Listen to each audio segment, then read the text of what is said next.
Assalamualaikum warahmatullahi wabarakatuh. Selamat pagi, salam sejahtera bagi kita semua. Alhamdulillah hari ini kita bertemu lagi dalam pembelajaran bahasa Indonesia. Halo dan selamat datang di kelas bahasa Indonesia. Bagaimana kabar kalian? Semoga kabar kalian selalu baik-baik saja dan selalu diberi kesehatan. Hari ini kita akan membahas mengenai surat penawaran. Sebelumnya, apakah kalian sudah mengetahui apa itu surat penawaran? Mungkin kalian sudah membuat surat, tapi entah itu surat penawaran ataupun surat yang lainnya.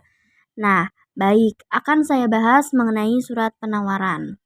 Pengertian dari surat penawaran yaitu surat yang berisi tentang penawaran suatu barang atau jasa. Nah, dalam surat penawaran ini ditujukan kepada perseorangan atau instansi perusahaan. Biasa disebut dengan surat jual. Wow. Surat penawaran ini disebut juga sebagai surat resmi. Jadi tidak hanya percakapan saja yang adanya negosiasi, tetapi dengan surat penawaran juga itu termasuk ke negosiasi. Tujuan dari surat penawaran yaitu untuk menawarkan suatu barang kepada pembeli.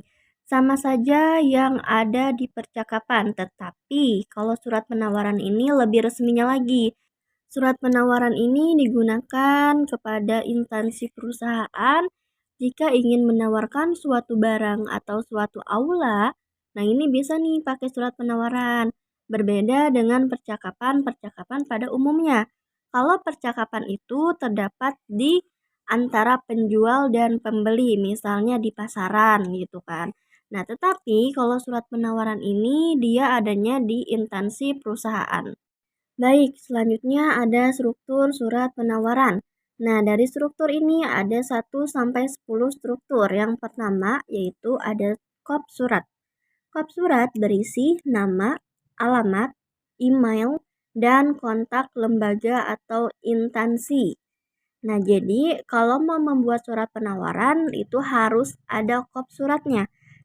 Tidak hanya surat penawaran saja, tetapi surat-surat resmi pun harus ada kop suratnya. Kenapa harus menggunakan kop surat? Nah, di sini biar kita ketahuan nih apakah surat resmi atau tidak resmi. Karena kalau surat resmi itu harus ada kop suratnya. Kalau surat tidak resmi itu tidak apa-apa tidak menggunakan kop surat. Karena dalam kop surat ini berisi identitas dari perusahaan atau kantor tersebut. Baik, selanjutnya yang kedua yaitu dalam struktur surat penawaran harus ada logo lembaganya karena kita biar tahu nih apakah logo lembaga ini benar atau tidak gitu. Selanjutnya ada nomor surat. Nah, nomor surat ini juga penting dalam struktur surat penawaran. Setelah nomor surat yaitu ada lampiran. Nah, lampiran di sini dilihat dari ada berapa lembar surat penawaran tersebut.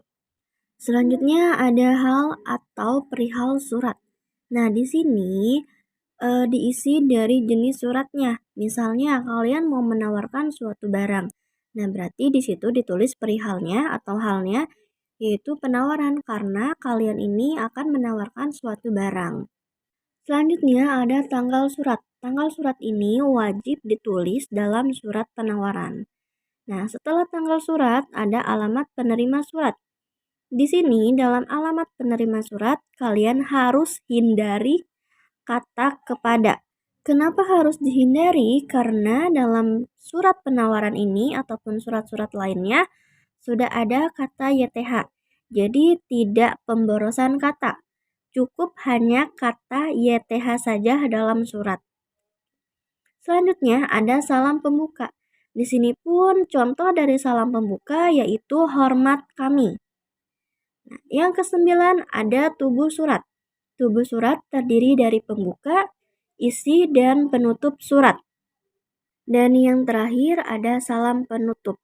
Diikuti nama, jabatan, dan tanda tangan penanggung jawab surat. Nah, itulah struktur surat penawaran. Setelah saya menjelaskan mengenai struktur surat penawaran, saya akan memberi contoh surat penawaran.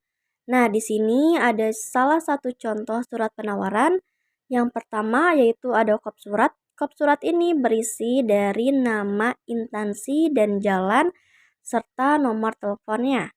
Nah, selanjutnya ada tanggal surat. Tanggal surat di sini yaitu ada Surabaya tanggal 7 April 2021. Nah, setelah itu ada nomor surat. Nomor surat ini biasanya dilihat dari berapa banyak surat keluar dari instansi tersebut. Nah, selanjutnya ada lampiran.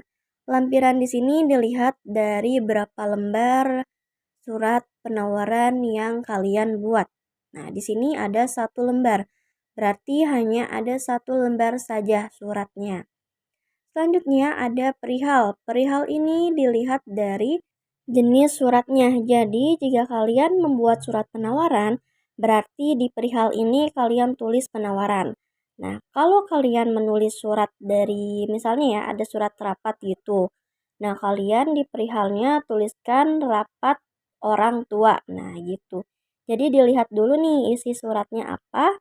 Apakah dia menawarkan suatu barang ataukah surat dari rapat orang tua. Nah, jadi dilihat dari isi suratnya untuk perihal.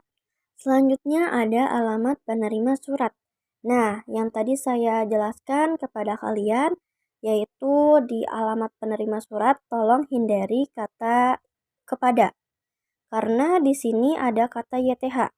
Jadi tidak pemborosan kata. Kalau misalnya ada kata kepada lalu ada kata YTH, itu sama saja pemborosan kata. Nah, jadi untuk surat resmi kalian hanya menggunakan kata YTH saja.